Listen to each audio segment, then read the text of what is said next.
everyone. Welcome to Swoon-Worthy, the podcast. And this is a podcast dedicated to historical films and series, also known as the period drama. I'm your host, Carly. And for this conversation on a beloved, long-lasting period drama, I'm joined by my good friends, Stephanie and Tommy. Hey, guys. Hello. Hi, thanks for having us. Yes, of course. And I know we all three saw the movie that we are covering today in theaters this weekend. It's a new release, it's fresh on our minds, and we are thrilled to talk about Downton Abbey, the grand finale. I know I had a wonderful movie-going experience. I wanted to see if you guys felt the same way. How was your theater experience? Tommy, I'll start with you. Yeah, mine was nice, thanks. I saw the movie on Friday evening. It was a nice theater in my neighborhood. It was pretty empty. I was able to get a spot, you reserve a seat and not sit next to anybody, which is kind of new because I grew up in the age when you had to get to movies really early and weren't sure how many people would be in there, so that was nice. I was just shocked at how many advertisements there were. And like, I knew the movie was around 2 hours, but it didn't start until like 25 minutes after showtime. So I feel like trailers and advertisements just get longer, but Yeah. otherwise it was fine. Yeah, I always try to get a seat where no one's sitting beside me too. Like that's the jam. So that's what I did. But when I got there, the theater was absolutely packed. So I saw it yesterday on a Saturday afternoon, and it was like, of course, all older people, which is what I expected. I know the previous movies were like that too. Yeah, the crowd was, like, very reactive, like, they were laughing a ton, and they were going like, "Ooh," like, it was so good. They were all for the drama, and they, like, clearly were big fans who had watched the show and everything. They got all the little, like, callbacks and inside jokes, which I loved. I will say I did get my flu and COVID shots yesterday morning, so I was a little drowsy. Okay, fair enough. So I may have like slightly nodded off a couple of times at the Oh beginning, but I remember no. everything. So you were right at home with the perhaps more mature audience who may have dozed off. Yes, yeah, we are one and the same. Yeah, I that's where I'm comfortable, and yeah, it's one of those theaters where you recline and it's just, it's dark, it's Downton Abbey. Like, how can you not take a nap? Cozy. You were cozy. I get it. I also had a pretty packed theater. I felt like I was the youngest person, but again, like you, Stephanie, I feel right at home in that setting. My Mhm. theater too, it is a more local theater, and so it didn't have as many trailers, Tommy, which is really nice. We were able to get right into the movie pretty soon, and they did have the recap of Downton Abbey: A New Era, led by Hugh Bonneville and Michelle Dockery beforehand. Did you guys get that? I was curious. No, it didn't. But Really? I did see that. I did watch it because I was like, oh, Hmm. I need a recap. Hmm. I thought it was really cool that they had that before the movie and then they jumped into the movie. So that was probably a really good refresher for those of us who, haven't seen Downton Abbey: A New Era, the second film, in a long time, or perhaps didn't even see it, which is fine too. I feel like the movie was really great for anyone who wanted to get in there and see it. Maybe fans of the show, but not necessarily fans of the movie. So, and that's the thing too. I feel like this is a unique case where some people might be listening to this podcast to determine if they want to go in theaters to see it. And I've gotten some comments on Instagram and people asking me, because I did post on my story that I went to see it. Oh, is it worth seeing? And I want to say yes, because there was such a lovely camaraderie, I feel like, between the audience goers and myself. And as you said, like, yeah, little callbacks, the laughs, and at the end, sniffles throughout the theater. And Tommy, I loved your comment. Do you want to share what you texted me and I was totally sympathizing with? Oh, I think I said I held back on crying until the last minute, and then like the lights turned on immediately afterwards, and just kind of composing myself. But I think there wasn't a dry eye in the theater afterwards. Yeah. Was that with you stuff too? Everyone was crying. I don't know if I heard any sniffling. I do think I felt other people like feeling the same emotions as me Mm, when you saw the dedication and the old familiar faces. I think we were all like, "Oh my God." But I don't know if people were crying, but I think we all wanted to. yeah, you were all moved. I was with Tommy where I kind of like I was like looking to the side a little bit. I was like, oh no, the lights are on. But I also did something new. I brought a little notebook and I was writing in the dark. And that was an interesting experience, but it was kind of fun. I was trying to keep my finger at my place so I didn't like write over over myself. And yeah, I would do that again. I thought it was kind of fun, and now I can go back and look when we're going through the movie, but we'll see how that goes. I think you both made some notes afterwards or during. Yeah, I sat in the back corner and had my phone on like night mode and the brightness turned all the way down. It's kind of hidden behind the recliner. So I don't think I was disturbing anybody, but I kind of felt like a little film critic in there. Because I've normally been watching these movies in my own home and able to rewatch them to really grasp them. But so it was a new experience for me, but it felt good. Yeah. Movie critics, Tommy, Stephanie, and Carly here. Yeah, as soon as I got home, I brought out my little notebook and just wrote down the things that I remembered taking note of that I wanted to talk about and that I felt you would bring up. But I do love, secretly taking notes at the theater and then being like, oh, yeah, it's for my podcast. Right. I was like hoping someone would ask me what I was doing. No, just kidding. But yeah. And okay, before we go into the movie and really do a deep dive, I wanted to just mention, that the three of us, we actually went to the same college, and it was during our college years, 2010 through 2015 was when the series ran. So we were right there when it was such a hyped up show, a buzzworthy show. And I know, Tommy, I remember you and I having some specific conversations about the characters, but I wanted to ask both of you, do you have any clear fond memories? Were there any characters you related to back then? Has that changed over time? Like, because we're at a different stage in our lives now. That time in our lives, it's so specific. And I remember like Downton Abbey and like Game of Thrones, like those things were really big back then. And this show was so fun to get into. And a lot of our friends were into it, I feel like. As for characters, I know I really did not like Lady Mary at first. Like, I could not stand her. And then she like really won me over later on. And I realized how cool she was and how beautiful she was. And I was thinking when I was watching this movie, and we can talk about this later, but it was so lovely to see Mary and Edith being such a team and getting Yes. along because, man, they were so mean back in the day. And that was stressful. I don't know if I really related to anyone. Probably, someone on the downstairs staff because that's more like, Yeah. my speed. They The were very, person, yeah, they were chill, humble, nice. right, right, and hardworking and like, poor, and that's what I relate to. Yeah, I've always loved like Daisy and Mrs. Patmore, and Yeah. uh, I didn't love the whole Bates thing later on, but I Yeah. do love Anna. She's such a cool character. I think from like the upstairs people in the cast, I really like Sybil. Like she stood out to me. I really did not enjoy some of the parts towards the end, but yeah, of the daughters, like she was my favorite. And then from like the downstairs staff in college, I guess I could relate to Barrow just because, he was going through some, times of finding himself, and I was definitely too. As far as like other supporting characters that I really enjoyed, I really liked Lady Merton, Cousin Yeah. Isabel. And No. yeah, she's always, like nagging at people a little bit and a little cunning and sneaky with how she would get her ways. So that was one of my favorites. I love that. Penelope Wilton is the actress name, does not get enough credit. Steph, you and I have mentioned that.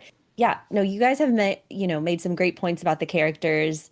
Sybil is frequently the top rated sister. Like I'll do polls and I'm like, I know we love them all, not trying to be mean, but who's your favorite?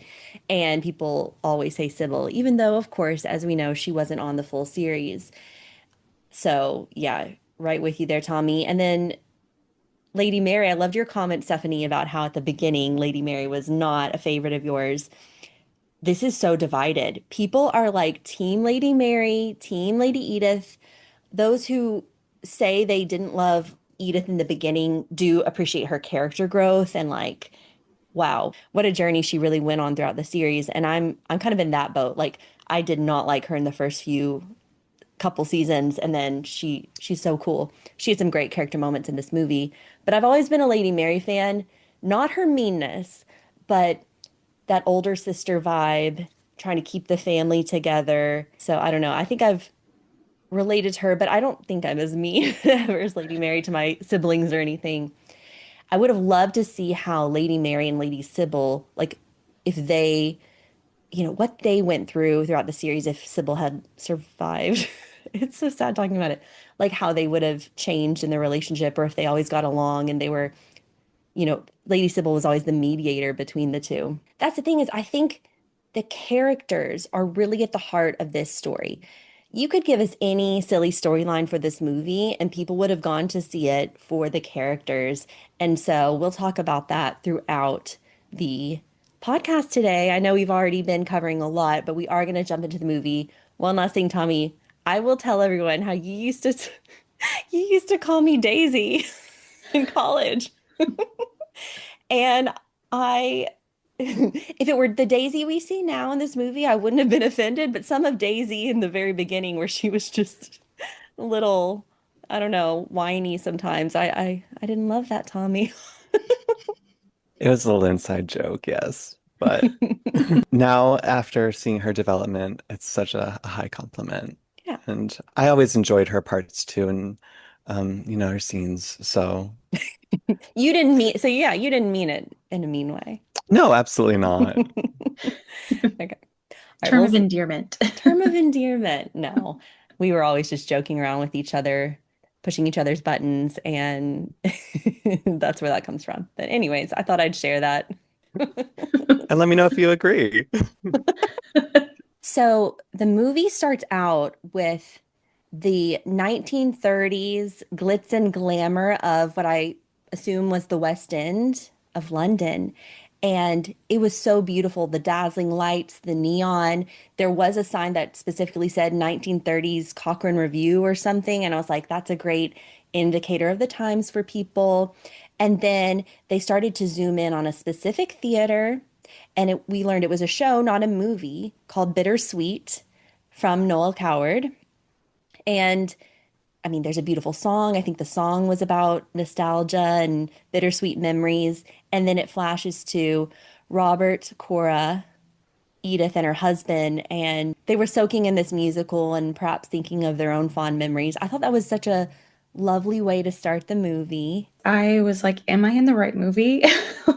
I really, at first, I was like, I think I was expecting it to start like the TV show, like the credits. I don't know why. I don't remember if the other movies start that way, but Hmm. I was just like, And then I was like, oh, yeah, they're telling us it's the 30s, like, duh. So that makes sense. I thought it was really, really a great way to set it up. It was like a little on the nose, I guess, but also not like, I don't know. It really set up the sort of like the plot of the movie too, because we're introduced to these characters quickly and we kind of see where everyone's at. So I liked it. Yeah. Yes. And I think they were going for maybe a more cinematic approach, right? The first movie to me, it was just called Downton Abbey, the motion picture. That felt kind of like an extended episode, like a Christmas special or like a longer version of the series. And then I like how in a new era they went to the south of France, so they're kind of taking us out of Downton Abbey a bit more. And then here they were like, let's shoot some London scenes, and I think that was a really smart choice and we got to see them outside of their home. Of course, they're going to bring us back to the to the estate. Tommy, did you like the opening? Yeah, I really like the camera work too, how it panned into the theater and through the doors and just the architecture. And admittedly, I wasn't exactly sure where we were when it opened. It kind of looked like Times Square, and I hadn't really Yeah. seen what the West End of London looked like at that time. And there was, some American accents involved too. I wasn't sure if they had like a New York trip. Um, And then I also liked the dichotomy between the sections of the theater and where people were sitting too. And it's just like, of course, their costumes and outfits and how they were dressed and how the upper class were way more colorful and the working people were way more mute. But Oh, right. Yeah, because Anna and Bates are there too. I forgot about that. Was there a third? Who was there? Baxter? Yeah, I think I Baxter. I mean, they were there too. How can I forget about them? But then, you know, the Crawleys essentially get to go backstage too. So they're admitted backstage, they're walking through because they know Mr. Dexter, he was the actor in the second movie played by Dominic West, and he sparked a love interest with our Thomas Barrow, and they're still together. And how happy was that moment? We've always been, well, we weren't necessarily rooting for Mr. Barrow in the very beginning of the series, but he became such a beloved character. So I'm sure everyone was smiling at that. Stephanie, what did you think? Yeah, it's good to see him happy and mature and not scheming. Yeah. So yeah, and also like they were very affectionate with each other, which was kind of a funny moment because of the older people not quite realizing what's going on here. But I loved that. I love seeing that he's happy and that he has this whole new life. And he's like, he's the dresser for the actor, right? So that's kind of fun that he has a job in the theater and he has this whole new life and new career. I was just going to say, and to add to Stephanie's point, it was definitely an indication of a new time and that things are changing. It was the start of a new decade. A little more progressive, and Edith and her husband exchanged a look, but not a bad look, just like, they know, they understand the situation a bit more than the parents. Yeah. And and then we get Noel Coward, who was a big deal at the time as a playwright. And this was, so far I'm hearing like he was a scene stealer, this character, this actor, and people loved having this historical figure in the movie. I think it was Noel Coward, or it might have been Mr. Dexter who said to Barrow or asked him, were you happy working for them? Because this was maybe a little bit of a weird experience having your former employers back there with you. And Thomas Barrow says, not as happy as I am now. So that was just very sweet. Yeah, I'm so glad he's happy. Yeah, it's cool that he's part of this like very successful duo, I guess. Yeah. Or thruple. I've heard people mention that. Yeah, it seems like they might be. The more the merrier. Yeah. For those of you who may, be wondering, wait, how did Mr. Barrow get from scheming butler or a footman under butler to where he is now?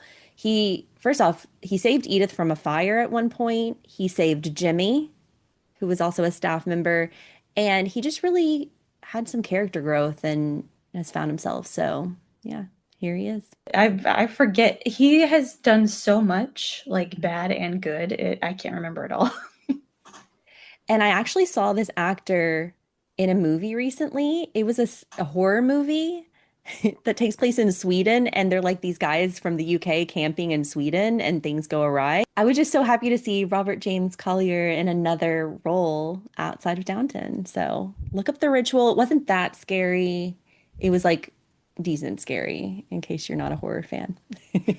Then it cuts to some of our other staff members, I believe, if I'm remembering correctly, and Andy, or Andrew Parker. I think the upstairs cast referred to him as Parker, and he's taking over from Mr. Carson because when Barrow left, they asked Mr. Carson back to be, or Carson, to be back as the butler, and now Andy's taking over. This actor's name is Michael Fox. And Steph, I know you know this. He's married to Laura Carmichael in real life, Edith. Yeah, I love that. It's very sweet. It's like Downton Abbey in real life because they are all married to each other. Mhm. They are. And then no, Michael Fox and Michelle Dockery are a musical duo. Oh, didn't know that. Yes, they sing together, and their stage name is Michael and Michelle. I haven't admittedly listened to them, but I plan to, and I think that's cute. So like they're all going out in London together anyways in real life. We then, I believe, see the scenes that you referred to earlier, Stephanie, Lady Edith and Lady Mary going out shopping together and being sisters for like the first time. How great was that? Yeah, it's so nice to see them be happy together and just be mature and, helping each other and just chatting. Yeah. It's very comforting. Yeah, it looked like a nice day out shopping and strolling through the parks with their designer bags and hopping on the bus being spontaneous and then Lady Edith sticking up for Mary a little bit when she's being a little interrogated by some nosy neighbors, right? Yes. Oh, I forgot about that. That was such a cool moment. Edith really starts to be a bold, stand up for yourself, stand up for your sister person in this. I love that. You're right. And Lady Mary, we see, is a little more grateful nowadays to her sister. And yeah, I think they were also, before they went shopping, they were doing like a fitting with the red dress we've seen in all the posters and in the marketing of this movie. Such a beautiful dress. This red dress, it's a bright red. Lady Mary has always worn red. That's one of her signature colors, that and maybe like a dark blue. But this is bold. This is not like your dark maroon dresses that we've sometimes seen her in. And typical of the 1930s, it's a bias cut dress, which I'm always fascinated by. I always have to look up or watch videos on who can explain this well because I can't explain it very well, but it's how it was made and it allows for some more stretch in the material and in the cut. And the most popular of the bias cut dress in cinema, Keira Knightley's bright green atonement dress. So I feel like they might have been playing into that a little bit, the costume design, because wow, it always just looks so beautiful on the screen, right? Yeah, it's so beautiful. It just fit her so well. I don't remember the comment that Edith says, but she was blown away by it too. Yeah, I don't really think of the 30s as like a glamorous time. It was a tough time, I think, Mm. economically for a lot of Hmm. people. But there are some gorgeous, gorgeous gowns, and it really is the way that they're cut, a lot of them, and Hmm. the materials used, they just look so glamorous, and the way that they flow is so lovely. Yeah. Yeah. And I also really liked the cape that she wore over the Oh red dress and the jewels in the front, just, latching it in a little hurry. But yeah. that piece to me, like that was really a standout too. You're so right. That was beautiful. I was like, I need to get some pictures of that cape. And yeah, I think Edith said use the word sensation or something. Hmm. And what a nice compliment from Edith, you know, instead Hmm. of something derogatory or snippy. But, they're supporting each other now. And yeah, the style of the 1930s, you're right, it kind of gets glossed over from the Roaring Twenties and then like the 40s, the post World War II or during World War II fashions. But that's why I think the atonement costuming stands out in people's minds because that was such a 1930s statement piece. And this one, I think, is also going to be ranked up there in the future. Yeah, it was stunning. Oh, we also learned that Cora's mother has passed away. This was played by Shirley MacLaine in, I think, season 4 of the Downton Abbey series.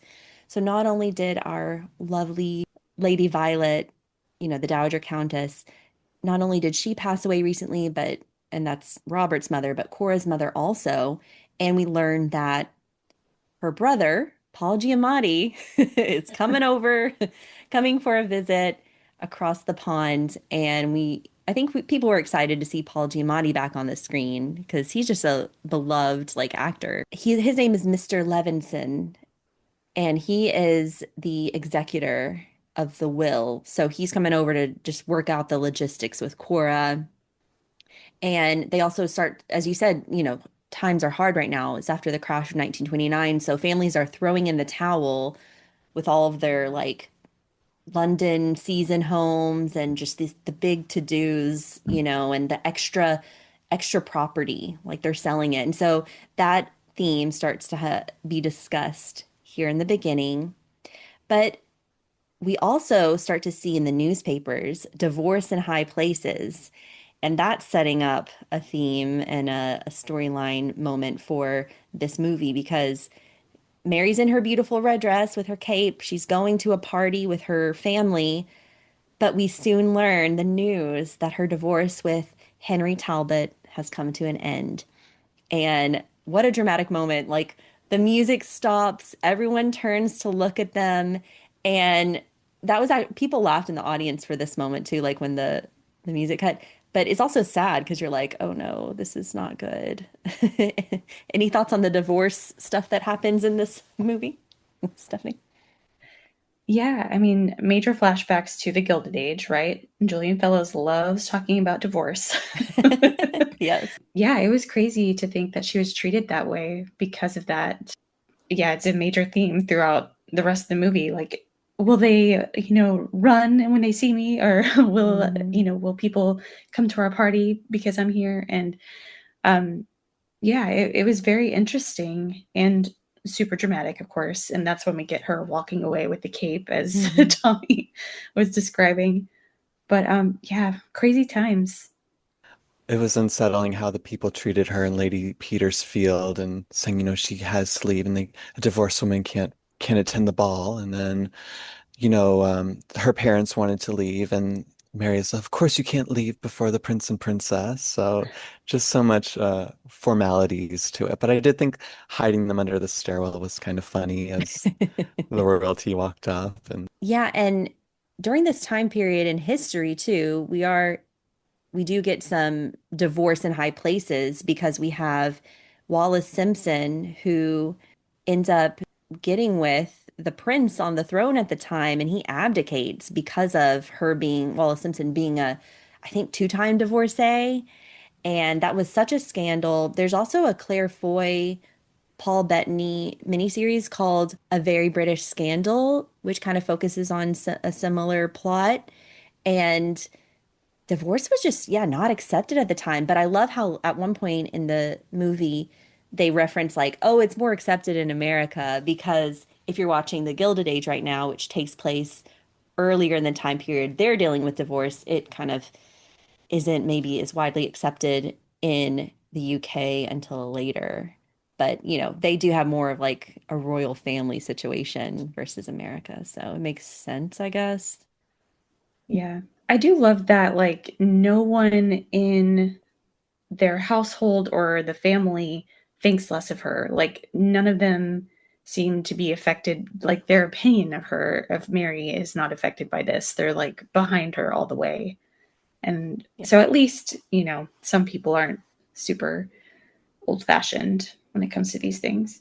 We knew Carson would stick up for her because Lady Mary can do no wrong in Carson's eyes, which is always adorable. And this probably challenged him a little bit because he's very, you know, traditional, but he would always lend his support to his favorite woman. Yes. So let's talk about Carson for a second. I like how they referenced his former song and dance man career, which that's back to season one, and they never talk about it. But whenever his wife, Mrs. Hughes, calls him Charlie, I think about that because he was like, that was one of his stage names, like Charming Charlie or something. I can't even remember. But this actor is just amazing. I love him so much. Yeah. Jim Carter, he is just, I think he's one of my favorite actors on the show. Like, I feel like his acting is so superb at all times, whether it's comedic or heartwarming. I just love him. he had some good heart to the show. You know his character so well, and he, like you said, he is very funny. He has some really great comedic moments. I loved that callback. That made me laugh out loud so hard because that was such a scandal, him being a former song and dance man, and he was like ready to resign from his position. He thought it was the most offensive thing in the world. When I looked it up, he was the cheerful Charlie's with his friend, who was also named Charles. So that was funny. All right. And I do think that it's a little overplayed, like he can't give up being a butler. Like it's a little much. There were people laughing when he was polishing. He like welcomed himself into the room to polish the silverware and the vases and all of that, but it's a little much. It was funny. It really was. But yeah, after a while, you're like, oh, give it up. Go home. Get a new hobby. Like,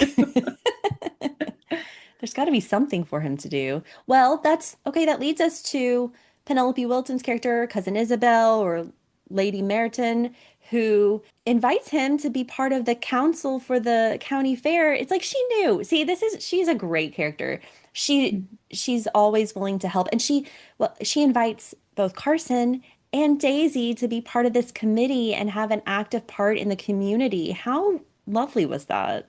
Yeah, I thought it was really special. And I liked how, Carson was reluctant at first, and Daisy was able to kind of step into it and speak her opinion and,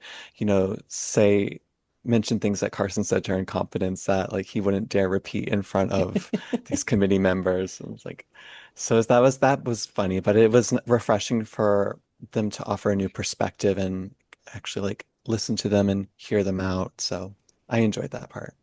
Yeah. She's probably my favorite character on the show, Yeah. honestly. I love her so much. She actually wrote down Penelope Wilton is so funny. She really is. She got some huge laughs. And the way that she stood up to the character played by Simon Russell Beale was so wonderful in this. It was so satisfying. Yeah. And yeah, just bringing in different perspectives to this county fair. She knew what she was doing. And I love her so much. Yeah. And this kind of is a callback to maybe season one, where her first spar with Lady Violet is about the flower show and trying to head up that committee or something. So it everything about the storyline for the most part feels very believable. Like the situations these characters get in are so true to their characters and believable and authentic feeling, which I love. Daisy, I have to say, has finally like made me just be like, yes, Daisy, you are in the right place for your life. You're mature. You're not complaining and whining or, you know, doing silly things. She is a composed head chef now at the Downton Abbey, and I just loved seeing her in this movie. She was always cheerful, positive, upbeat. I was just so overjoyed by that. Would you agree with me, Tommy? Yeah, she was definitely falling into her role as a head in the kitchen and then seeing her instruct and maybe boss around the younger trainees was, a very full circle moment. And then just the connection she had with Miss Patmore was, really touching just with everything she's been through together. So, and then her love interest with Mr. Parker, right? Yeah. I first time I saw him, I was thinking, oh my gosh, he looks like a sexy Mr. Bean. That's so cute. Yeah. But yeah, very happy for her in the film. Yeah, yeah, yeah. Yeah, you're right. She does get to step into Miss Patmore's shoes and instruct others. And I got some tears when Miss Patmore had a heart to heart with Daisy. And I feel like Julian Fellows was giving some of the characters who had maybe been a little more frantic or, frustrating or potentially annoying at times, gave them some room to be composed and sweet and just saying the right things. I don't know. I wonder if he did that on purpose because Miss Patmore and Daisy had such a loving moment saying, "You're the daughter I never had," to Daisy. Like, oh my goodness. And I kept thinking something was going to happen, like something was going to blow up in the kitchen, or Miss Patmore would do what Carson did and start to try to get her role back, but she didn't. She was ready to retire. And I love that. Miss Patmore, my mom, this is probably her favorite character. She relates to her the most because she feels like she's always in the kitchen cooking. So I always think of my mother with this character. And I love that. And then it also made me think the women are handling things better than the men in this. Like they're more mature about everything. Did you feel that way, Stephanie? I always feel that way Fair enough. about everything in life. Yeah, no, they were so sweet, Mrs. Patmore and Daisy. I loved that moment as well, and I was like, oh, this is such great closure on their chaotic relationship. And there's also mention in there of, Daisy talking about working on this committee and how she's like, yeah, I'm not going to be doing this forever. I'm not going to be cooking forever. So Mhm. you kind of know that she's going to do something else. She's gonna, have a happier life, but she's happy where she's at right now, which is good. Yeah, that was good too. Yeah. She's content right now, but has high hopes for her future because she's always been trying to find her footing a little bit. She was a young woman. She was so young, really, Yeah. working under Mrs. Patmore in the beginning and yeah, really turning into a lovely lady. I was just so happy. I can't get over it. Anything else, Tommy, on Daisy or Miss Patmore? Just curious if you're happy because you see a little bit of yourself in her. Perhaps, perhaps. Also, this actress, so we have Sophie McShera. I follow her on Instagram. Some of her looks for the red carpet, she looked so beautiful and so glamorous. Also have to mention, loved her as one of the stepsisters in Cinderella 2015. That was a comedic role for her. And I'd like to see this actress in more things, hopefully. Yeah, I would too. She has such a lovely accent. I'm sure she can do other accents too, but yeah, I would love to see her in more things. And I love that you mentioned the red carpet because they have been slaying the red carpet looks, like all of them. Mm. Laura Carmichael especially is always like in the best clothes. I love her looks. I loved her like black and white dress that was very structured and like with Hmm. the hips and the, oh my gosh, beautiful. Yeah, yeah. Tommy, who was the character who announced the divorce or the character name? Oh, Lady Peter. Petersfield. So Lady Petersfield, who announced this divorce, that's Jolie Richardson, right? And Hmm. yeah, such a period drama queen. So I wish they did a little more with her storyline and her role, maybe. Do you feel that way, Steph? I didn't really understand who she was. Like, it was clear that she was like very, very wealthy, but I didn't really understand who she was supposed to be honest. So yeah, I agree. I wish I would have known more about this character. She was clearly snobby, and that's really all I know.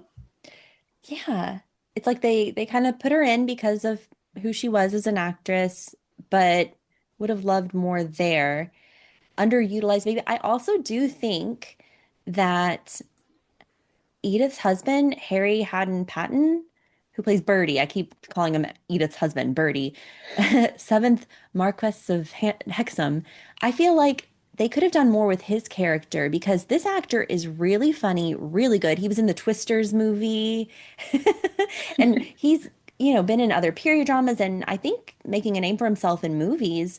And I feel like they underutilized his character a bit with the storyline. Like all he did was do one like minor slip up about the dinner invitation thing with Lady Mary, and then that was like all he got. I don't know. I Maybe not. love that actor. I mean, he's been in so many things. Like you said, he pops up everywhere. But I didn't really think about him being underutilized. That is a good point. I just thought like he's such a solid dude. Like Yeah. he's very influential, I guess, in this society that they're in, and he's such a good support for Edith and Yeah. for her family. So I just thought he was really cool.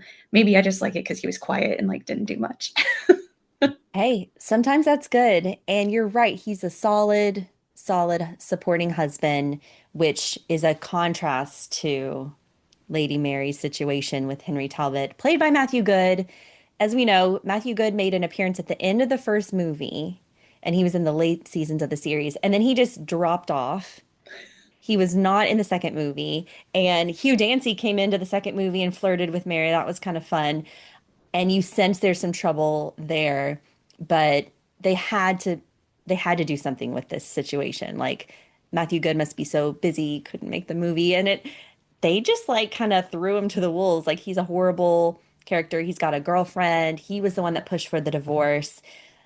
But you know what? A lot of fans, I mean, how could you compare to Matthew Crawley too? He was never going to be that perfect husband for Lady Mary, that perfect love of her life. So they did what they had to do, I think.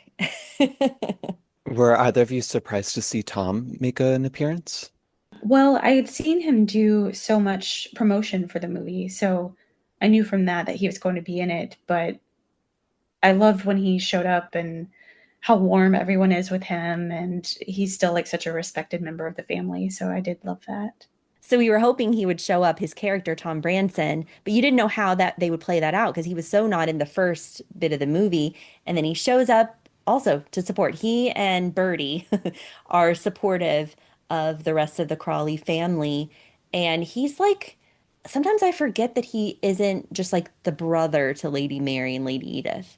He's so wonderful, so, respected by Robert.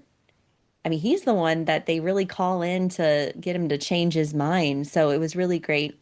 But I was really curious how they're going to get him back because he has kind of moved on with his new wife, Lucy Smith, and the kids.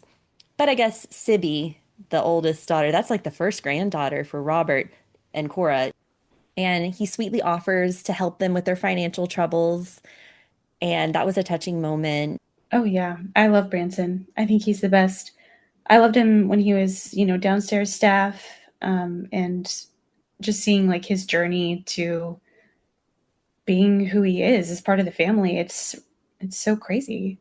But I think he kind of started like their progressive thinking, I guess. And I mean, it took a tragedy, I guess, for them to kind of warm up to him and to be a little more open minded. But yeah, I love the actor. He's really fun, and I do love his relationship with the family. And I really like the scene when he was talking to Lord Grantham and he's become a successful businessman and Grantham says, "Did I like turn a socialist into a capitalist?" And Tom responds like, "Well, I think I've just become more sensible, right?" So just kind of funny how that Yeah. that changed.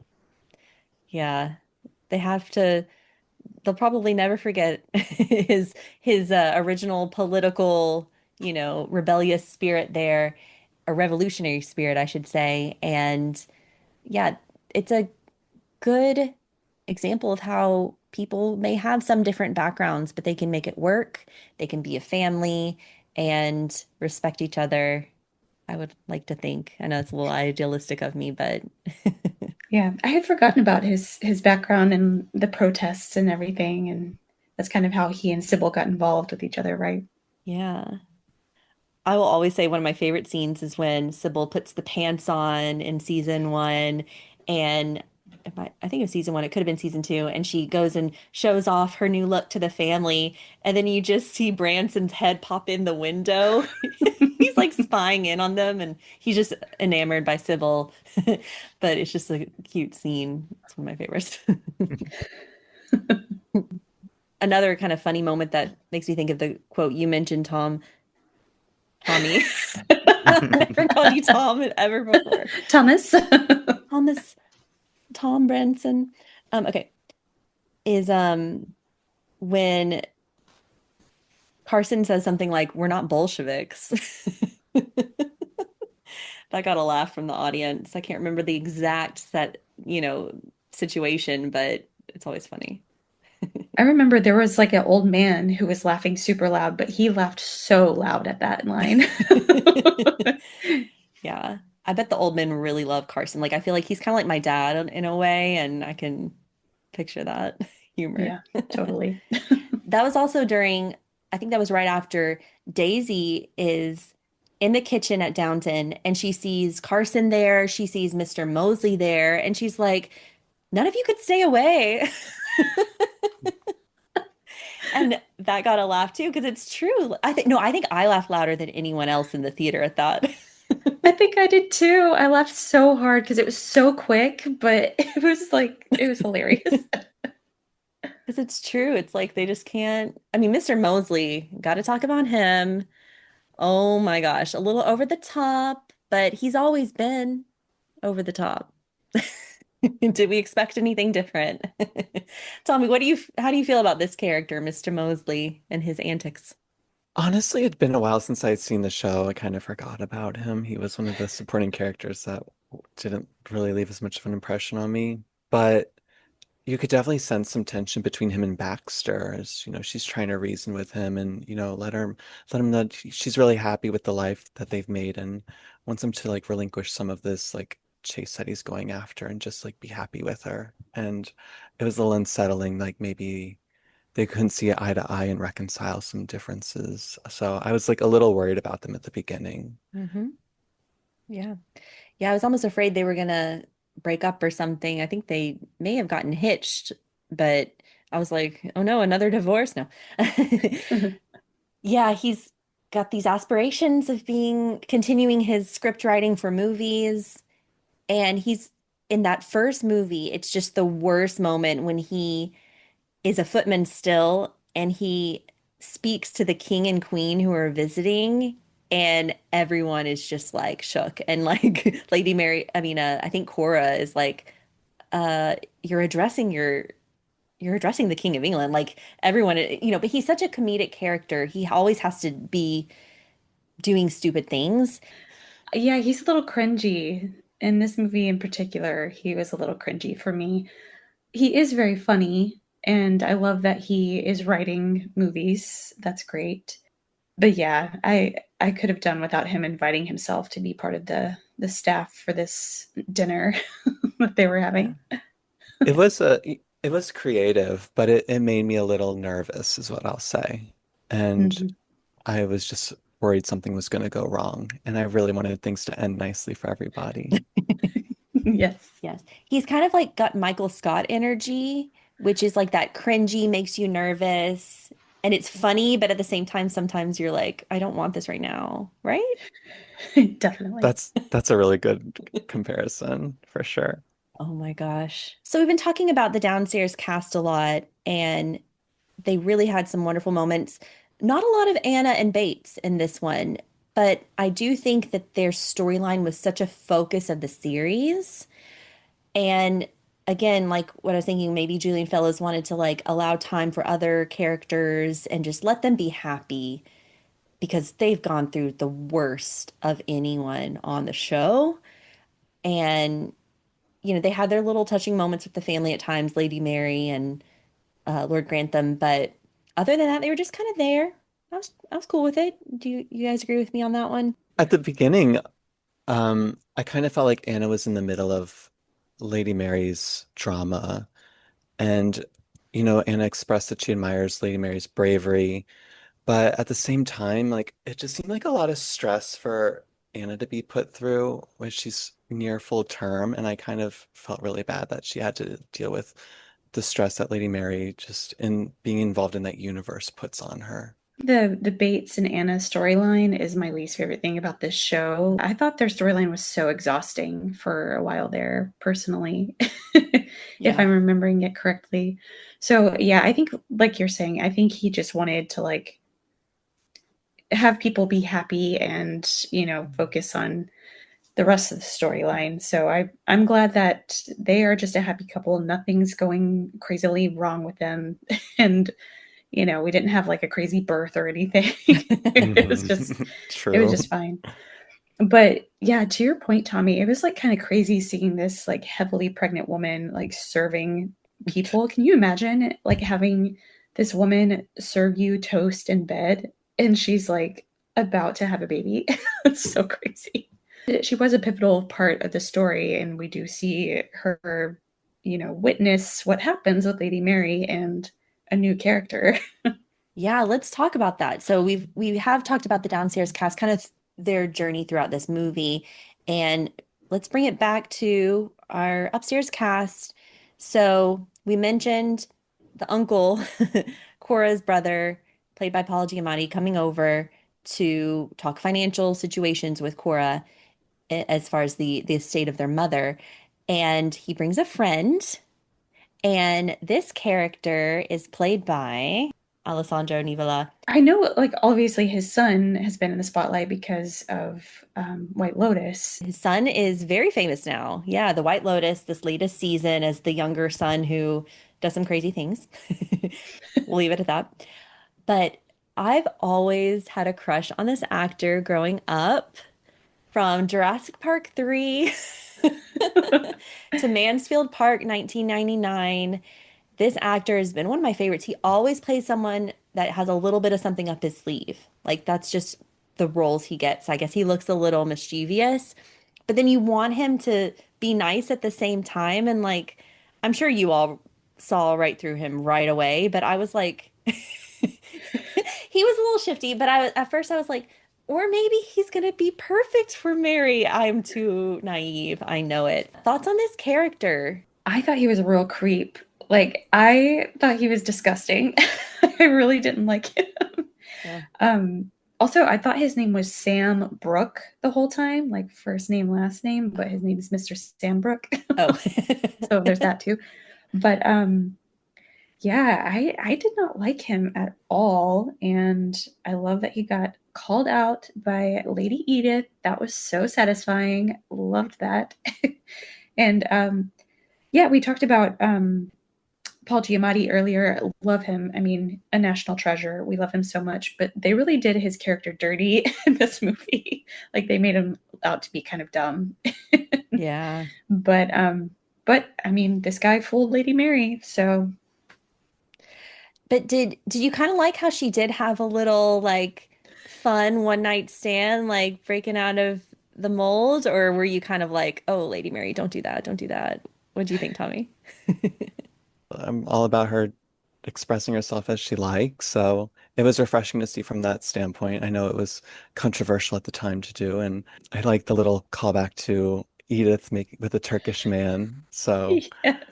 that was funny. But I did take notes while watching it. I was like, is this American love interest using Mary? Question mark, question mark, question mark. So I definitely got the impression that he kind of slid in and was up to something too. Yeah. Yeah, he was getting her drunk. And he clearly wanted to just like take advantage of her. I guess I should have seen it. But I guess I was thinking maybe it was like he was obsessed with her or something and like that's why he wanted to be with her versus he wanted to swindle her. Or he was like he wanted a little bit of fame. I don't know. It was bad. But yes, the callback to the Turkish ambassador, amazing. I think Edith says something like, "Please tell me you didn't go to bed with a stranger." He's not Turkish, is he? And I like how Lady Mary confided in Edith. She now respects her enough because I think at the time she didn't know who to go to. She went to Anna, she went to her mother. She would have never gone to Lady Edith. Lady Edith actually took that story and ran with it. Now it's like, okay, sister time. Let's help me get out of this because she did sleep with the guy and he was threatening her. But okay, I guess I'm the only one who was like hoping that character. It's just because I like the actor, Alessandro Nivola, and he's married in real life to Emily Mortimer, Mhm. who is also amazing in the period drama world and just in general. Yeah. And now their son will start to see in more things, but yeah. And so they're at the horse racing scene, and Tom Branson, he talks to a friend, learns that this guy's up to no good, thank goodness. And that's when Lady Edith was like, let me handle this. And then, of course, the father, what formidable daughters we have. Loved that line from Lord Grantham. And this scene, this was a good scene. She gives him a talking to. She says the right things. Like it's just the right amount of pressure without sending him to do something like crazy. I mean, really well played, Edith. I just took note. I said like mic drop moment, no notes. It was amazing. Yeah, I think we were all like, is Lady Edith my favorite now? Like it was so good. And she didn't hesitate. She was just like, I'm going to talk to him. And she just like left. It was Yeah, so fierce. I loved it. so fierce. Loved their costumes in this scene. Have to mention. So it's like I okay, first off, I hate horse racing so much, but like I wish it would go away, but I love the fashion. So, we could take that fashion elsewhere, but thinking My Fair Lady, even there's this great scene in Peaky Blinders at a horse race, which is the same time period. And Mhm. Lady Mary in that dark royal blue, a bit of a lacy dress on her and Edith, who's wearing a light pink. And then Lady Mary's hat has a little bit of a cherry blossom pink, is what I like to call it, to match maybe Lady Edith's style. I think some of their fashion actually was very meant to be cohesive. There was at one point where Lady Mary had a dark blue jacket and a lighter colored hat, and Edith had a dark blue hat and a light colored jacket. And I was like, it's almost like the fashion is telling the story of them being more unified. I don't know. Maybe I'm drawing things into it. But anyways, and then Cora looked beautiful in a in a bright light blue at this horse racing event too. And the guys looked very dapper. Yeah, with their top hats, and Yeah. I love their sunglasses too. Yes. Well, you're a sunglasses fan, fashion fan, Tommy. I appreciate a good sunglass. hmm I just wrote down that I loved all the blue dresses in this movie. Like there were so many great blue dress moments. We already kind of moved past this, but in the beginning of the movie, Lady Edith is wearing this blue dress that has like bouquets of flowers on it, and it has like a cape on the back. I think I know what you're talking about. That I loved that dress. It Yeah. was like a very casual dress, but I thought it was so pretty. But yeah, I agree with you. I think there was some storytelling with the fashion there. I think they were really meant to complement each other, and they really did. Yeah. Because in the series, they're never really matching. Lady Edith always has like the gold and copper and orange. Yep. Mhm. Lady Mary's got her signature red and blue, and I felt like they were never on the same page. Sybil would sometimes go with one of them. I feel like she would wear like a blue too, or a prettier. Well, she was a lot of blue, and then Lily James's character Rose was always like pink and rosy. Anyways, love the costume themes in this show. Costume designer Anna Robbins, who's worked on the latter part of the series and all three of the movies. So continuity there. Also want to call out if you have Peacock as a streaming service, the second movie, A New Era, is on there with some featurettes, and they really zoom in on the costumes. And this guy explains the costumes and from the second movie, and it's just really, really lovely to look at. And you hear from the costume designer how with these movies of Downton Abbey, you really have to focus on the full ensemble. So from the hats to the shoes, whereas TV series, they're a little more zoomed in sometimes. You only get quick shots of the clothes, but you're looking at a big screen here. So the quality of dresses really came into play. Some of these are 100-year-old dresses, but they had to get museum quality because of how it's going to show on the screen. And I thought that was so cool. And they also, Anna Robbins looked at the ensemble as a whole. So like what we were saying with the horse racing scene, like that big panoramic shot, they all look so cohesive as a family. And I thought that was a really, really cool to hear from the costume designer. Yeah, I love that. I'll have to check that out. Yeah.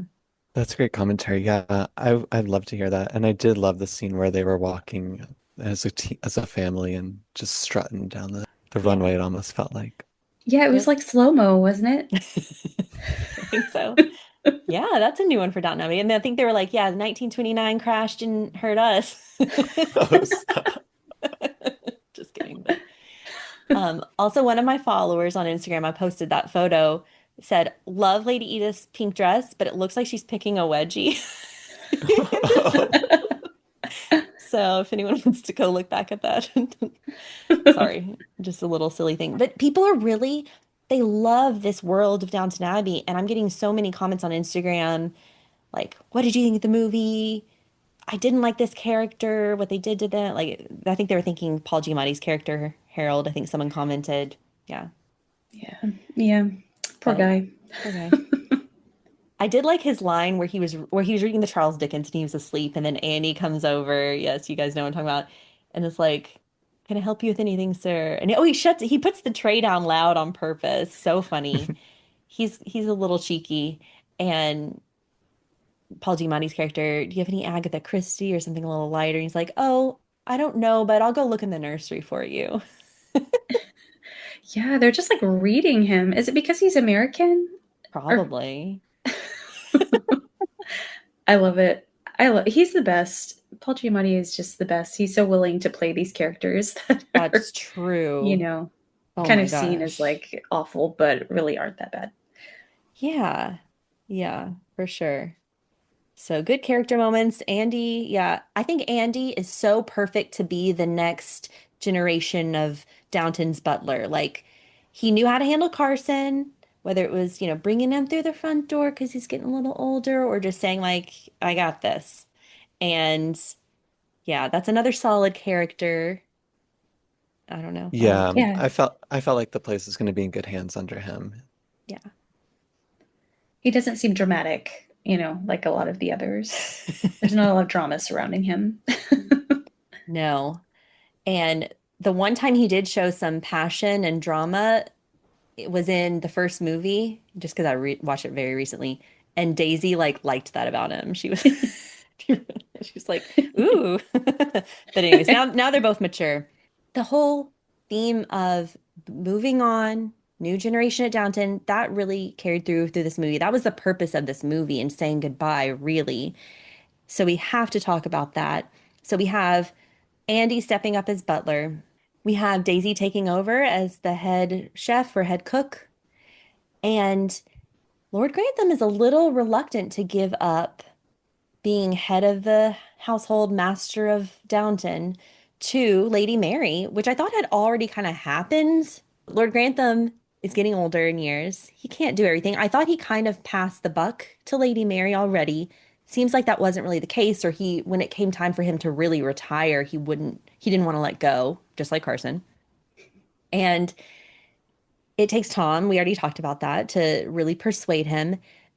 He finally kind of comes to term with this and he realizes they're going to sell their London home. The apartment scene, which is just comical. So he's being shown a flat by Lady Mary. And Lady Mary's all about this. She's like, "Yeah, this is a flat. I know what this is." Maybe she has some friends in the city who have one. And he's just like, "What the heck?" Yeah, I seem to remember the conversation where she introduces the idea and he's like, "Oh, well, we can probably find a nice house." And she's like, "Well, actually, it's a flat." He's like, so he doesn't really quite understand what that is, right? And Yeah. he's like, "Well, maybe we'll go, where do we go upstairs to bed?" And she's like, "Well, you go like across to bed." And then like, "What is that noise? This might be the people upstairs." Or there's people upstairs. What? I did like the music. It would sound like a tuba though, right? Yeah. And then he he just the concept of multiple strangers living in a building together was so funny. So I think he called a flat a layer cake of strangers. Yes. That's a brilliant line because it really is. And we've all been there, we all have lived in apartments. We know what it's like to have neighbors above and below you. And it really makes you think like, wow, these people have lived in this other world, a huge house. Are you coming up to bed? Like literally going up flights of stairs to bed versus us going through the next door.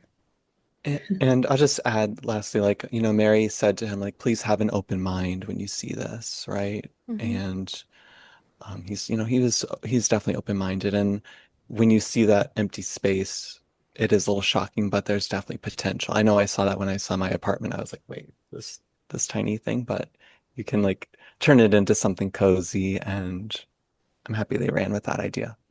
Yeah. And once he saw the place and he kind of adjusted to the idea, he was very willing to adapt. And he's like, okay, let's just take it. Let's let's make this work. He knows Lady Mary is capable. He just had that last, probably like grasping at the past moment. And he and Cora decide to move to the Dower House. So this is where Lady Violet used to live, our lovely Lady Violet. And it makes sense. Everything's like fitting into place throughout this movie. And we see what the future is going to look like. Do we think that Lady Mary, how is she going to hold up with this divorce? How is she going to deal with this? It sounds like her family supports her and accepts her. And thanks to Anna and Edith and the bringing Noel Coward and Mr. Dexter to the party, there may be some changing of minds within the community. How do we see this playing out? How do we think this is going to go? Tommy, I'll start with you. Yeah, I see it as a great turning point for the neighbors to, see Mary as an equal again. I am a little bit nervous that something might go wrong and Noel may not be able to make it. That's just the fear in my head, but um, I'm hopeful that it'll all work out for them. Yeah. Well, I do think Noel saves the day for her, really. I mean, he makes her feel comfortable and brings all of these people together. And um, doesn't Mrs. Petersfield or Lady Petersfield, excuse me, doesn't she like apologize or something? or say that Gosh, she, I can't even remember. Oh, I think that's someone else. I think that's another character. oh yeah, it might be. Someone said that they hesitated and then they were glad that they came. I don't remember who it was.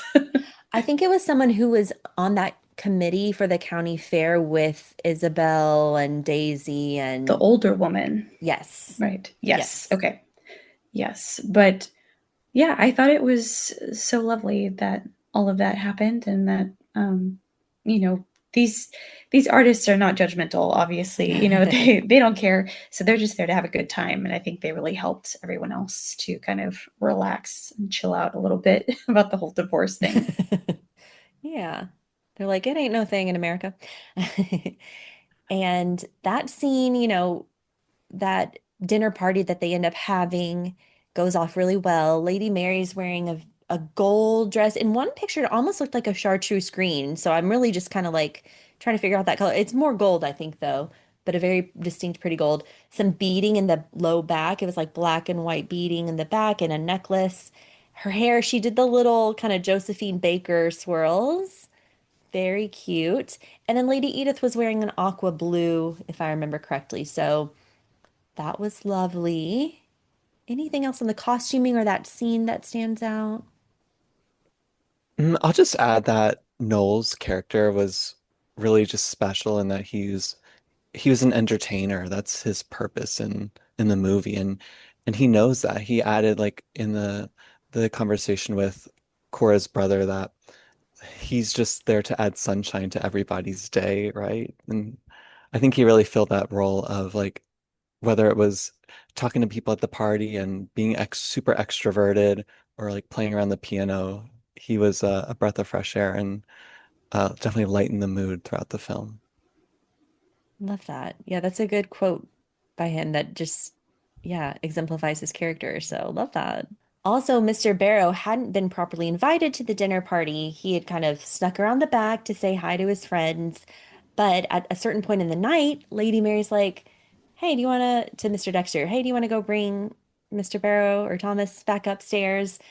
And, she's very progressive and she realizes this class system thing's a little crazy. And they go and bring Thomas upstairs. Of course, he's not properly dressed. He would have felt more comfortable, of course, but looks great. And he gets to go up and enjoy the party. And I love that. And I think Noel Coward had gone downstairs with them to invite him up.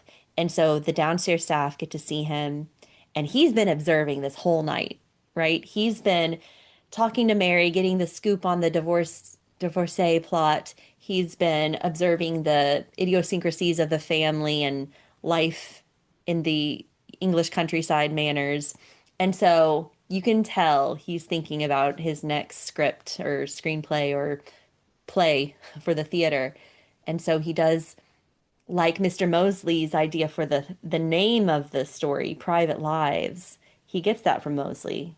So that was fun because Noel Coward goes on to write that story and name it Private Lives.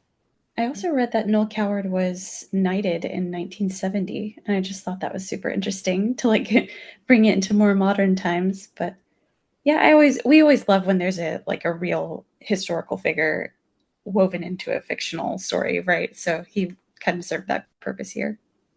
Yeah, it's almost like it grounds it a little bit. It makes the fictional characters seem even more real, even though they don't need a lot of help with these characters because they're so great and the costuming's so great. And so Gilded Age, we have John Singer Sargent. We always got to bring it back to Ever After, Leonardo da Vinci, and I'm sure there are others that we can think about. Chaucer in A Knight's Tale. Perfect. Yes, Steph, we covered that. Good one. Yeah. And we may get some more Downton storyline in the Gilded Age because we have been told that at some point there is a chance of a crossover where Cora, who married into the Crawley family, was a debutante in the US, 1880s, like 30 years before the start of the Downton Abbey series. So we're all hoping for Cora's character to pop up in the Gilded Age. And I really think now, not only did it feel right after the end of season 3 of the Gilded Age, but with this movie having come to conclusion, this would be perfect time for Julian Fellows to have that in season 4. So we'll see. Yeah, that would be so cool. I would love that to Oh my see both gosh. Cora and her brother. Harold. Harold Levinson Gould or something, I think is his full name. Levinson Gould, that's from The Office, right? Oh, Yeah, that's Jan. so just Harold Levinson. Wow, I'm really talking about The Office today. This is too weird. Okay. Jan Levinson Gould. I love that. Okay, just Harold Levinson. Oh It no. made me think of that Dwight quote. Codename Remax is here, still no sign of Lan Jevinson.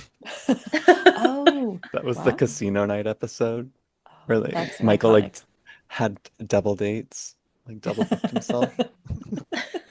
Oh my gosh, and one of them was his real wife in real life, I think. Hmm. The realtor? Was she a realtor? I think Yeah. so. That's so funny, guys. Oh my gosh. Oh my. Do we need to cover The Office on the podcast? Have you started watching The Paper? I haven't. It's I've like the just new seen version it. of Office Yeah. with Donald Gleason. It's pretty cute. I think I want to try watching it, but It's a minor scene, but I did kind of like how um, you know, cousin Isabel or Lady Merton and Mosley met at the cemetery where both of their like loved ones were. yes. And kind of shows like in the afterlife they're all like and thought of as the same. I don't know, there's probably some metaphor in there. And then they rode together to the fair. I just thought, in life maybe they're different, but they end up in the same place. Yeah.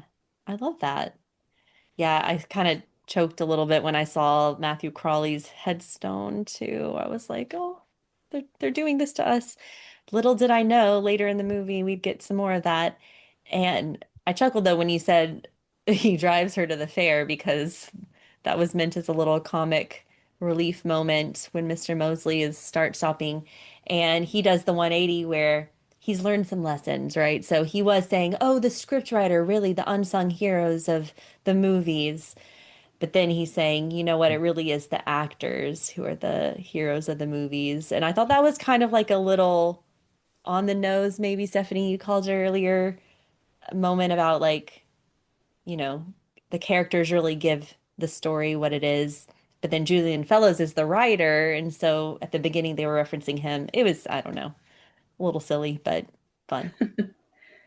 Yeah, I love that. And then she showed up to the fair and she's like all wobbly from the bumpy ride. It's so funny. And it was funny at the fair because that's kind of the next scene. This was the dinner party before the fair, the county fair scenes.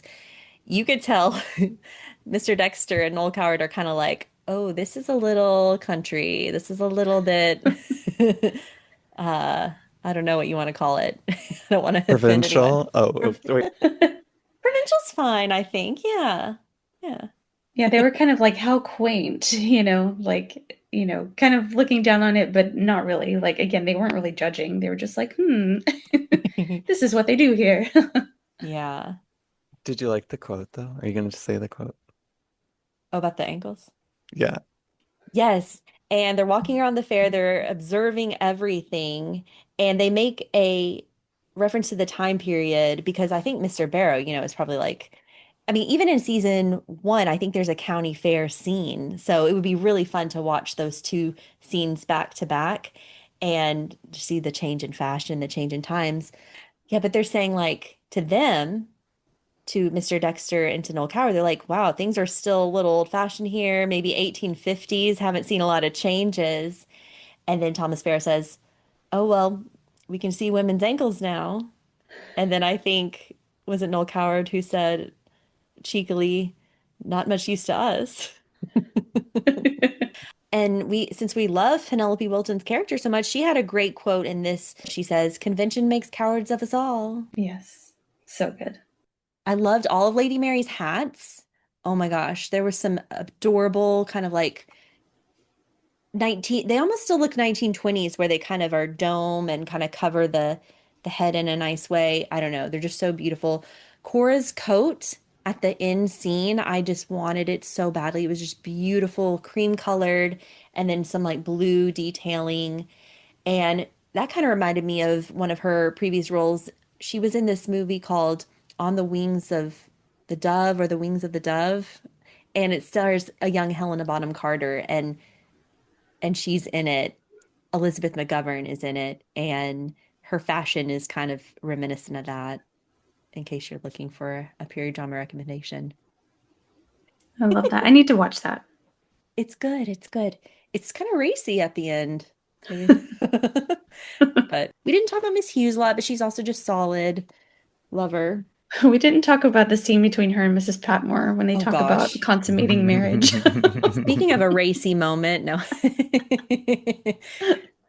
That was interesting and a callback in a sense. So in the series, when Mrs. Hughes is about to marry Carson, she goes and talks to Miss Patmore. They've always been confidants. They go into the little dark room, the little office room, and I guess Miss Patmore made her feel comfortable enough. Or no, Miss Patmore went to Carson to ask and to kind of get a sense if he expected Mrs. Hughes to be a wife in the fullest of sense, in like the true sense of the word, meaning, consummate the marriage. And Carson was like, yes, I do expect that. And so they reported that. Anyways, everything went off fine without a hitch.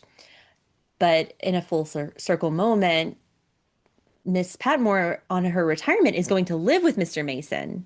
I guess it was just more of like a, in name only up until now. She'd been living still at the house because she has to cook 24/7. She has to cook 3 meals a day. And she's going to live with Mr. Mason for the first time and is nervous, the poor thing. So she goes to Miss Hughes and asks for advice. And they have this little giggly, mature woman, heart to heart, saying, like, you'll be fine. It's a lot of fun. Oh my. Just the way she says it in her accent is so cute. We love Mrs. Hughes. Love her. She's married to Kevin McNally in real life, who is the actor you may know from being Mr. Gibbs on Pirates of the Caribbean. He's in Turn.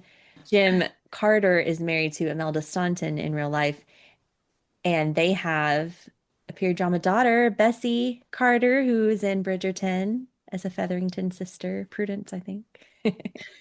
Yes. So, as you mentioned earlier, Steph, lots of period drama actor couples in this world. Yeah, definitely. Is it worth mentioning how Anna asked Mary to be the godmother? Yeah. I just thought that was sweet. That was like one of the last scenes, right? Yeah, Mhm. that was so sweet because they've had such a friendship, like beyond lady's maid and mistress of the house. They've been definitely friends. It's still a little awkward though because like she's like, pregnant and serving her. I think we definitely picked up on that throughout the movie. I mean, Lady Mary tries to be careful, like, tell me when you know it's been too much, but is she really going to? I don't know. Of course, this is the farewell movie, but it's like, is it really? Could you see some reboot? We're in the world of reboots and remakes. This would be one where I almost would want to see Lady Mary in the 1940s, like dealing with the war and figuring out how to manage his house. I don't know. Do we think this is truly the end? Oh, that's a good question. I don't know. I mean, it definitely felt very final. Like the It did. end was definitely a goodbye. I personally would love to see it continue into the 40s because I love World War II history. I know that Highclere Castle, which serves as Downton Abbey, did serve as a place for refugees during the war. So that would be kind of cool to see how they handle that. But yeah, I think it's the end. Yeah, all the talk shows have been like the actor saying, no, it really is. I think you showed me one of those. Yeah. T Tommy, would you like to see Downton continue, or you think it's the good closing of the book? It was a very nice ending, and it was very full circle for me and complete. So I would be content if it ended at that point, but I wouldn't be mad at a mini series that focused on some characters at a later point. Yeah, Um, yeah. I, I know Yeah. everyone's getting older too. I don't know how long, so it's just like It's true. I mean, this, I guess we're going there. We're going to the end of the movie now. This was a tribute to Dame Maggie Smith, who was just such an iconic character on the show, such an amazing actress. She won 3 Emmys and 1 Golden Globe for playing Lady Violet, Violet Crawley, Dowager Countess of Grantham. And I think it was so special to make this movie as a tribute to her, and how timely for in the second movie for her character to have passed away sweetly in her bed surrounded by her family. Like things worked out because that was a beautiful scene, very touching, and helped us all with this transition. Like they didn't have to rush through some weird storyline of having her die. Like, Yeah.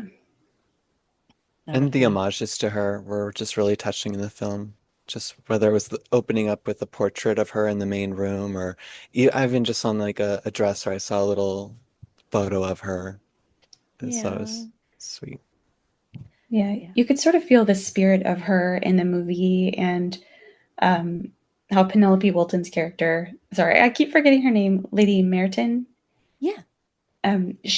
The way that she was doing what she was doing for the county fair specifically for Violet, like she really cherished their friendship, and she does mention that. And there's just little mentions of her, and like you said, Tommy, the portraits and everything, you can feel her in it, and I love that they kind of end on the note that they did, dedicating it to her.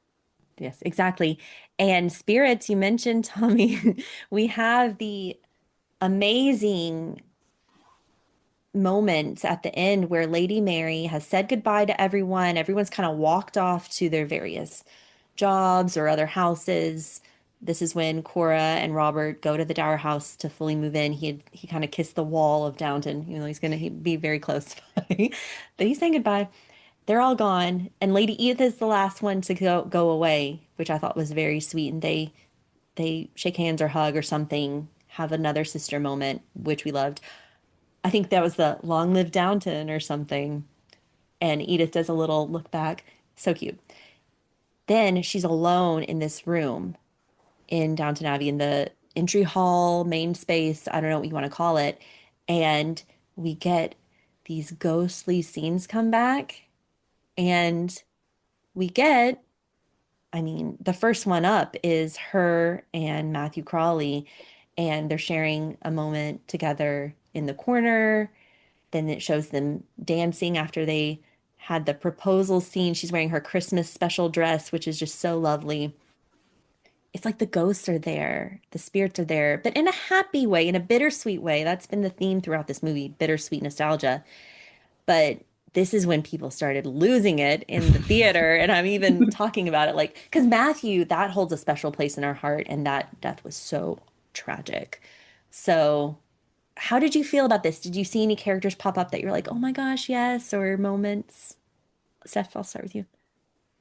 Yeah, it was so lovely. I didn't think they were going to do something like this because it can be super cheesy, right? But I thought they did it really well. And yeah, I loved that they spent some time on Matthew because I think he really was like her one true love. Um, yeah, I didn't expect to see Sybil, to be honest. I did not expect to see her. They kind of like don't mention her much, and I just didn't think we'd see her face, but we did, and I think everyone was like, oh, like a little gasp. Yeah, I was definitely like feeling all the feels when at the point of the montage they were dancing, and it was the mix of the top house and the bottom when they had their dance together, and it just kind of reiterated that they're all connected and got through this together. And then the climax between the music and all the feels of seeing Sybil's face, and that's like when the waterworks started coming out for me. So Yeah. it was really beautiful. It was. I like how you mentioned stuff, how it wasn't cheesy like it could have been. It caught us off guard, to say the least. And yeah, Sybil, because they don't talk to her very much. There was one very distinct quote in the series where they mention, where I think Lady Edith then is talking to Mary and mentions Lady Sybil, she'll always be part of them. but they otherwise don't mention her much. And oh my gosh, and she was wearing her, it was one of the World War I outfits that season. I remember that blouse very clearly with the skirt. Uh, wow, what a That was so tear. like her distinct style, right? Like she definitely had her own style out of the sisters. And then seeing her in that outfit, you realize how much time has passed, and it's like, oh, it's so crazy. So crazy. They didn't bring Lily James's character in there, but she's alive still. That's probably why. Okay, just dawned on me. She's alive. For a second, I did think maybe she would make a cameo because Lily James is out there working hard, but maybe that's just, they couldn't get her. But other than that, yeah, the servants ball scenes where they're all dancing and intermingling, and then some of the shots of Maggie Smith just hit hard. And so that is how they end the movie. And I think from what I'm getting from you all, from what I'm getting from the comments on Instagram and the people who I've been chatting with online, this was such a lovely movie experience. No regret seeing it in theaters. It was a happy ending. They did all of the characters justice, and it really is fun to see in theaters because of that sense that we've all been through this Downton Abbey saga together from 2010 to now, 2025. That's insane, right? 15 years. And I left the theater, and there's this older woman who had been crying. She was on the same row as me, so I knew she had been. And I could tell as we left the theater, she kind of wanted to maybe talk to me. She was with her husband too, but he was kind of walking in front of her. And I was like, "Did you enjoy the movie?" And she was like, "Yes." She said, "Lady Mary's just so beautiful."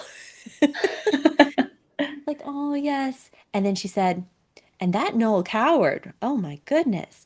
So that character, I think, has been a really great addition to this last movie, too. I also want to say that Gosford Park, so Julian Fellows is that really made him famous, that movie, Gosford Park. There's a scene where Jeremy Northam in that movie is playing the piano and singing, and all the servants come out and listen to him sing. And they did that in this movie. And I feel like that was Julian Fellows maybe doing a callback to Gosford Park. That worked really well. And that actor had such an old-timey, old-fashioned voice singing.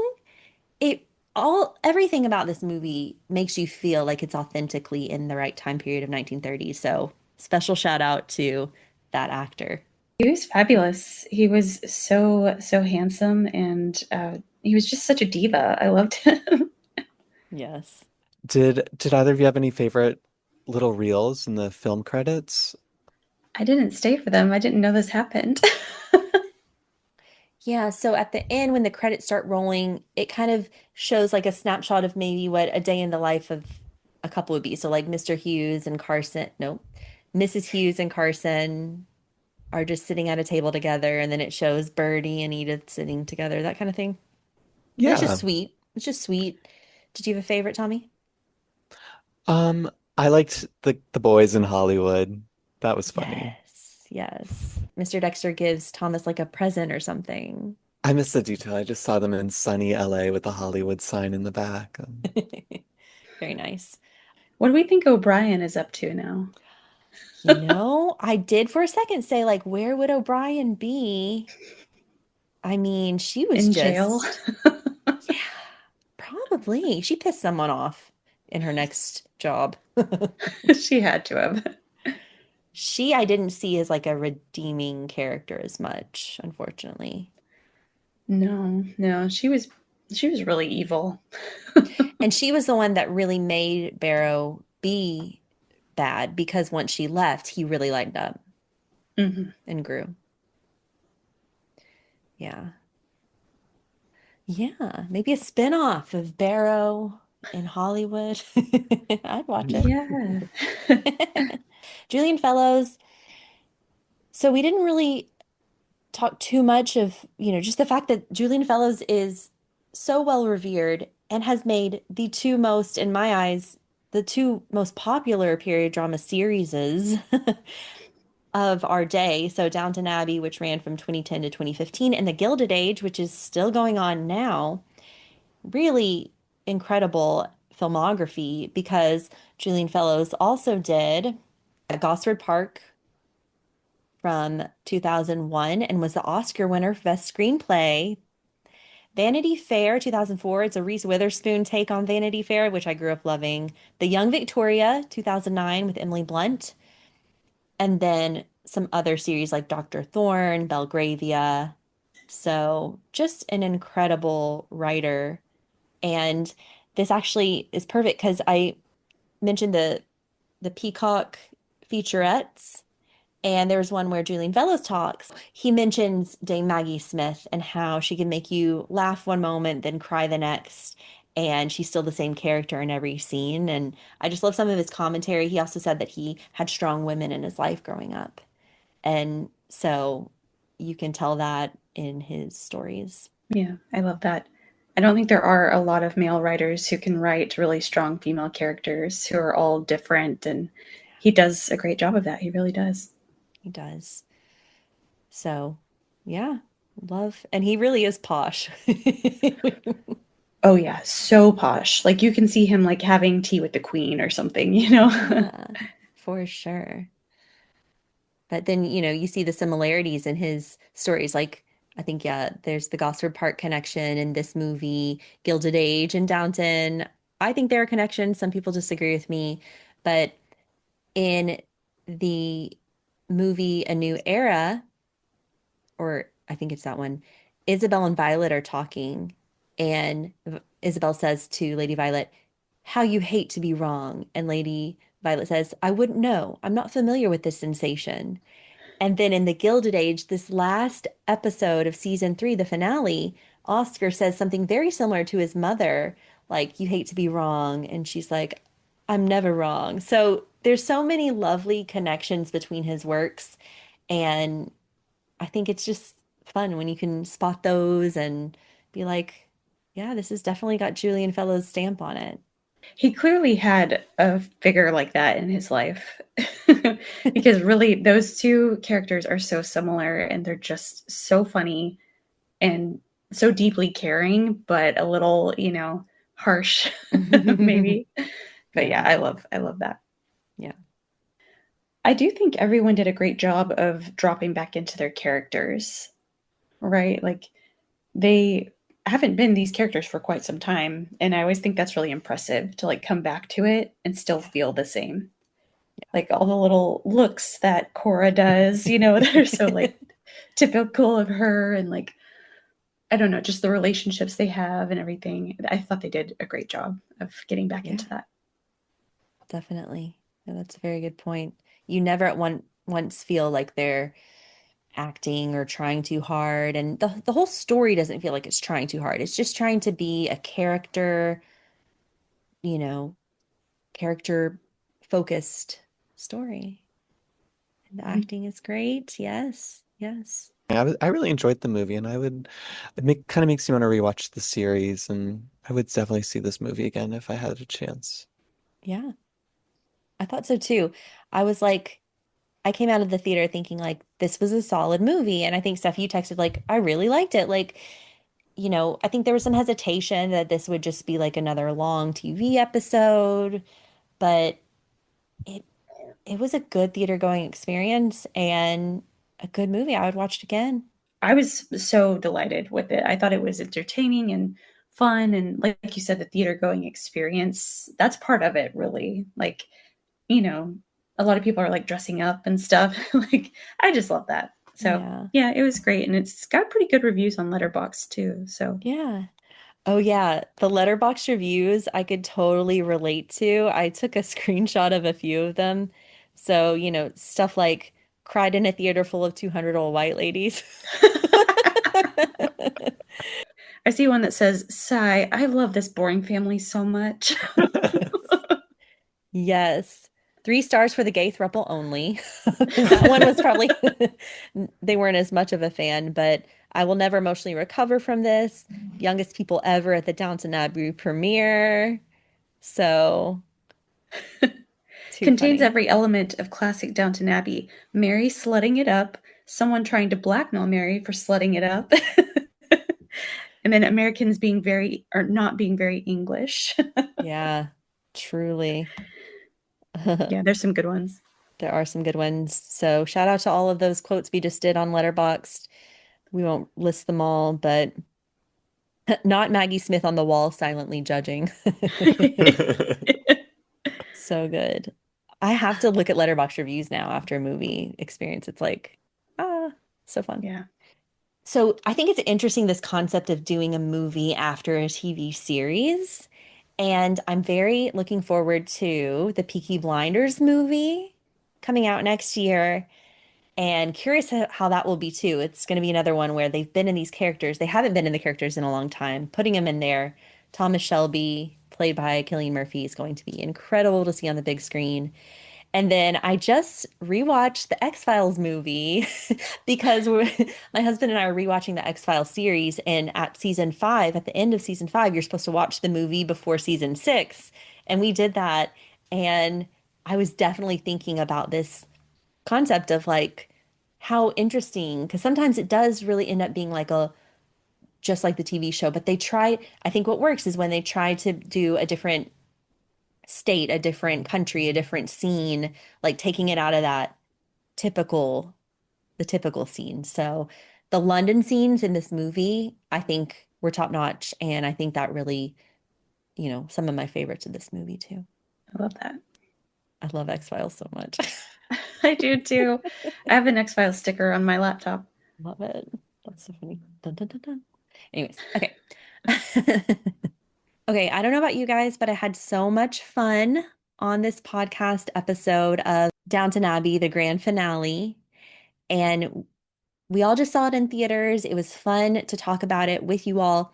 I'm someone who loves when you leave a theater to just start talking about the movie with someone. I hate it when you just like have to go on about your day and you can't really do a deep dive, a full analysis, retrospective. So, thank you, Stephanie and Tommy, for joining me on the podcast to talk about this movie. I appreciate it so much.